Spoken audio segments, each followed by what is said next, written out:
to Master the Piano, all about chords. So this is our 6th lesson together.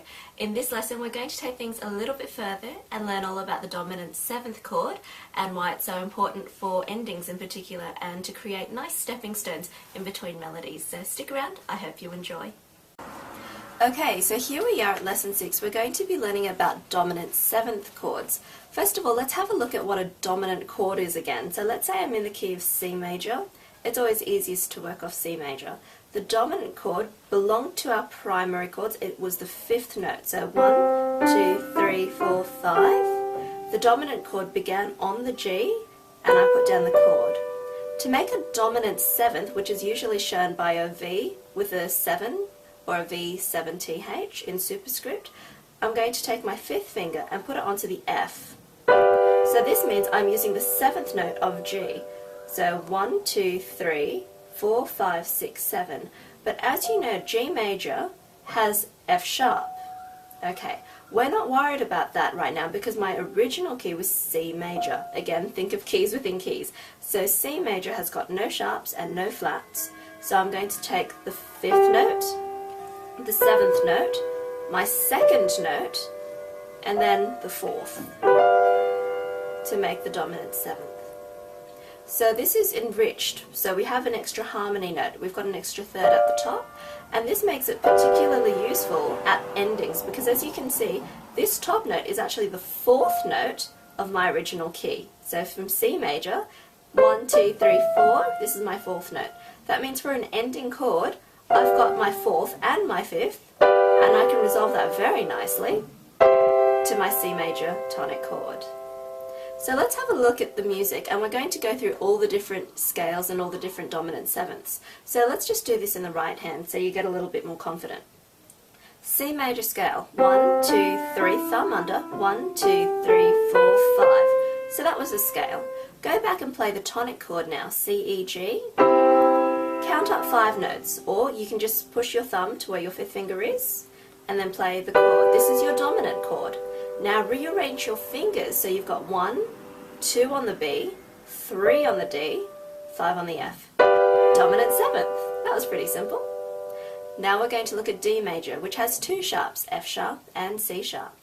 Start with your thumb on the D. D, E, F sharp. Take your thumb, swing it under. 4th finger, rise to the C sharp. Go back, play the tonic chord. D, F sharp, A. Now again, where your 5th finger is, that's where we need to get to. So take your thumb, put it on your 5th finger, and now we're going to keep that C sharp. Oh look, that's the A major chord.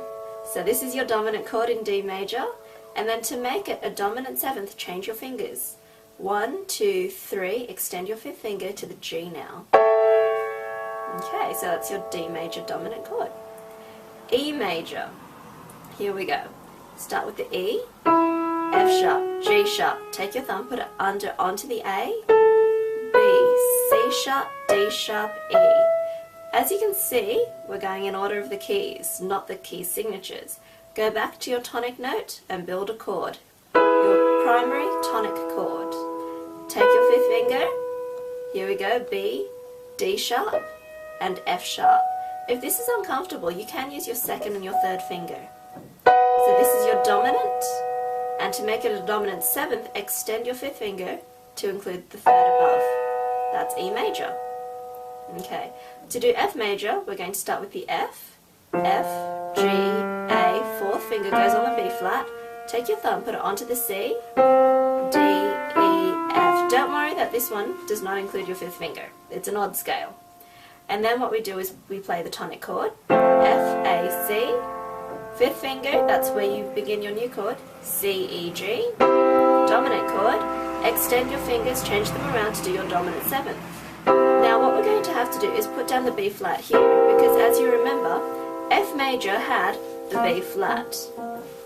So if we were doing C major, it would be that, but now we've got the B flat. In G major, we're going to start with our thumb on G, G, A, B natural, C, D, E, F sharp, G. Go back, do the tonic chord, G, B, D. Take your thumb, put it on the D. Now we've got D, F sharp and A. Oh look, it's the D major tonic triad. And then to make the dominant 7th, change your fingers. So 1, 2, 3, extend your 5th finger. And that's the D, G major dominant 7th. To do the A major, we're going to use 3 sharps. A, C sharp, F sharp, G sharp, A. So we've got these 3. Go back and do the tonic. A, C sharp, and E. Where your 5th finger is, move your hand up. E, G sharp, B. That's your dominant chord. Now to make it a dominant 7th, E, G sharp, B. Now put your 5th finger on the D. Last one, B major. B, C sharp, D sharp, E, F sharp, G sharp, A sharp, B. So basically all the black keys except for B and E. To do the chord, B, D sharp, F sharp. That's your tonic. To do the dominant, F sharp, A sharp, C sharp. Again, if this is uncomfortable, you can try doing 1, 3, 5. And then to do the dominant 7th, we'll have to use 1, 2, 3, and we're going to take the E on top. Okay, now as you've already figured out, when it comes to inversions, this particular chord has got one more set of inversions. Let's see what I mean. So let's say a normal tonic chord. C, E, G, root position, first inversion, second inversion. Because there are only 3 notes, there are really only 3 positions. By having the extra note in a dominant 7th, we now have 4 positions. Come back to C major. So again, we're going to do this off C major. So C major, the dominant 7th begins on G, B, D, F, correct? Okay, this is what we call dominant 7th root position. If we want to play dominant 7th, first inversion, it will look like 5, 7 with a lowercase b. I'm going to take my thumb off the G, rearrange my fingers so it's 1 on the B, 2 on the D, 3 on the F, 4 on the G. So you can see I just switched this G for this G. So now I've got 2 notes next to each other, the F and the G. If I wanted to do a second inversion, it would look like 5, 7, C, and I'm going to have to rearrange my fingers again. D, F, C, with the B now on top. You'll note that the F and the G are still next to each other. All I've done is I've changed this B for this one. Okay, now so we've done first inversion, second inversion, third inversion keeps the F and the G next to each other, keeps the B in the same place. We just switch the D here for the upper D. Now if I go any more, if I go back, let's say I switch this F for this top F, we come back to our original root position. So let's see if we can use some of this information inside Happy Birthday. So here's our melody.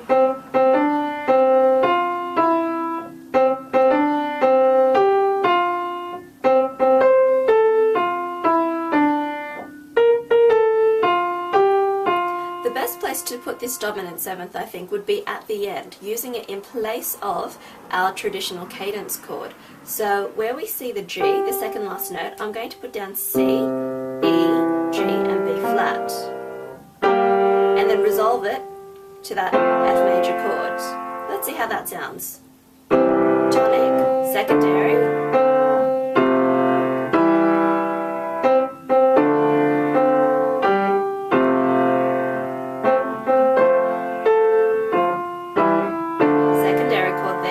Use that inversion. Now we're going to use dominant 7. So you can see all I've done is I've used the information that we've gone through. I've gone through my primary chords, my secondary chords. When I played the B flat, I did the inversion of B flat. So I used my subdominant in an inverted form. So I used it in my first inversion. Then I used my dominant 7th. And that sounds much better than just doing the plain melody. Have a go at putting that dominant 7th in different places and see how your fingers feel and how the music sounds. As always, let your ear be the best judge. I hope you enjoyed the lesson, and I'll see you soon. Well, that was our 6th lesson together. I hope you enjoyed learning about dominant 7ths, and I hope you enjoyed playing them as well. They are a lot of fun, but you have to remember to stretch your hand quite a bit. So I hope you enjoy practicing, and I'll see you at our 7th lesson. Bye!